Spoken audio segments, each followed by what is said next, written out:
Others, like the white senior minister of Fountain Street Baptist Church, Samuel Grades, headed south to join in educating newly freed slaves and their children. Grades became the second president of Atlanta Baptist Seminary, which was later named Morehouse College. The African American community also celebrated their newly found freedoms. Nearly 130 years ago, before any recognition of this Martin Luther King Day, Emancipation Day celebrations were annual events celebrated during the first week in August. This celebration brought together Black communities from Battle Creek, Niles, Kalamazoo, and the surrounding communities by train to Grand Rapids. They listened to inspirational speeches, held parades, feasted with the likes of Sojourner Truth. All of Grand Rapids participated in their annual celebration, including mayors and local elected officials. Now, given the state of the time, of those times, this altruism and cooperation was of the highest magnitude locally and nationally. Yet, quickly, this most pregnant of moments for building a truly democratic America disintegrated.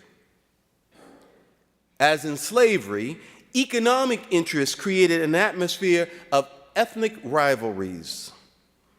The real concerns of African Americans and most working people in the city of Grand Rapids were often ignored as the captains of industry pressed to enlarge their wealth. In 1872, Charles C. Comstock, in an effort to find the cheapest labor, recruited ex-slaves to work as labor in his barrel-making company. He built a joint plant and housing unit on the Grand River, just north of the 6th Street Bridge on Monroe. One local newspaper dubbed it the Hotel d'Afrique. It was later known as Comstock's Row. Every immigrant group, was recruited by one industrialist or another to work as cheap laborers, particularly the Dutch and the Polish.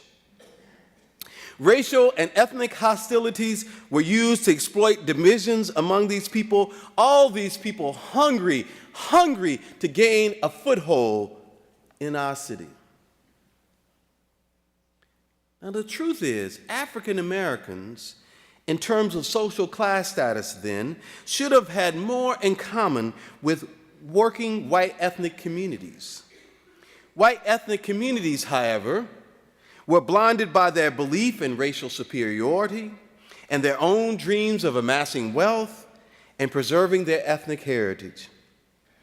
Even though there was an ill-fated strike by an alliance of Dutch and Polish furniture workers, there was hardly any interest in forming alliances with African Americans over common interests. And sadly, neither religious belief nor economic gain served as a unifying force to create working class solidarity among them.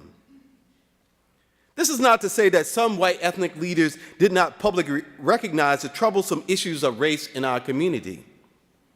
Henry Beats, the editor of the Banner magazine of the Christian Reformed Church, wrote about some of these injustices done to African Americans in the Banner as early as 1919, commenting on the famous race riot in Chicago. But these were harsh times, marked by a competitive and ethnically divided world, and no matter how many whites were sympathetic to the issues faced by African Americans, blacks were on their own. The well-off and socially conscious white citizens often brought to town nationally known African Americans, from Frederick Douglass to Booker T. Washington. Douglass wooed his audience with great speeches about the strength of African Americans and the self-made man. Booker T. Washington used spellbinding oratory, impressing his audiences on self-help and the theology of hard work. These leaders were noted in the dailies with great fanfare. Their speeches were inspiring to the local African Americans in their struggle. However, once they departed,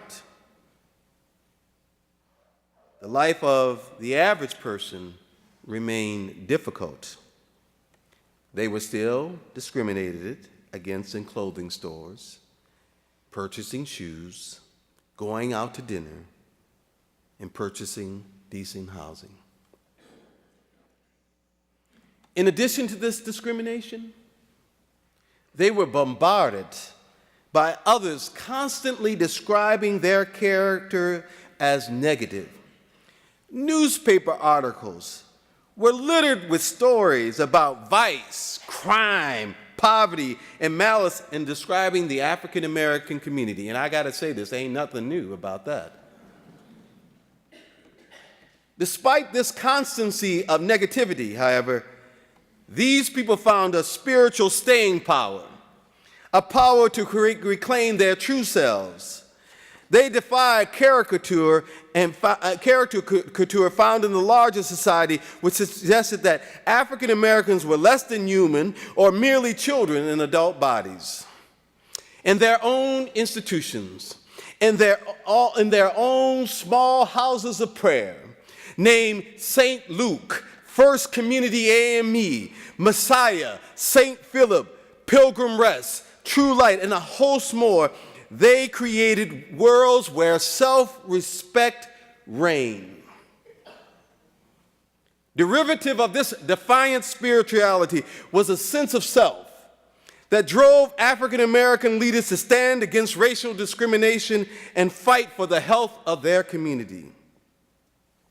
And in the midst of their perplexing struggle came unsung heroes and heroines. Hattie Beverly, the first African American woman to be a school teacher in Grand Rapids, weathered criticism about her qualifications to become a kindergarten teacher at Congress School.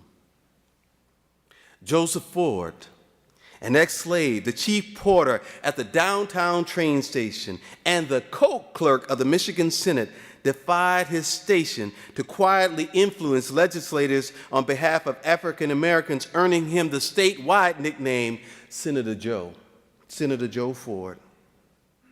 There was George Smith, a printer, a founding member of the NAACP in 1919, who bravely published for 5 years a finely crafted newspaper, the Michigan State News.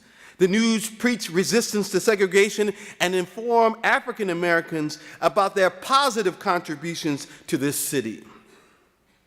There was also Emmett Bolden, a dentist, a graduate of Howard University and South High here in Grand Rapids, who returned to the city to initiate a landmark lawsuit in tandem with his friends that resulted in the ending of the customary practices of Jim Crow throughout the state of Michigan.